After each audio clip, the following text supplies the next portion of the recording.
अजित पवारांसंदर्भातली ही बातमी. वेषांतर करून दिल्लीला गेल्याचा आरोप खोटा असल्याचं अजित पवार यांनी म्हटलंय. तर माझ्यावर करण्यात आलेले आरोप सिद्ध झाल्यास राजकारण सोडणार, मात्र पुरावे न दिल्यास विरोधकांनी संन्यास घ्यावा असं आव्हान सुद्धा अजित पवारांनी संजय राऊतांसह सुप्रिया सुळे यांना दिलंय.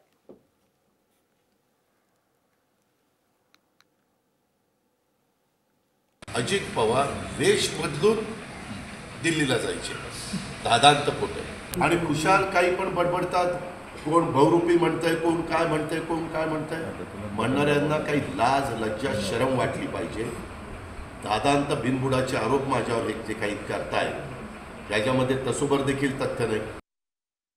संसदेला आव्हान आहे, ते पाहावं, तपासावं आणि जे खरं असेल तर अजित पवार राजकारणात बाजूला जाईल. खरं नसेल तर ज्यांनी संसदेमध्ये कुठलाही पुरावा नसताना, कुठलाही काही खरी माहिती जाणून न घेता जे आरोप केलेले त्यांनी राजकारणात संन्यास घ्यावा.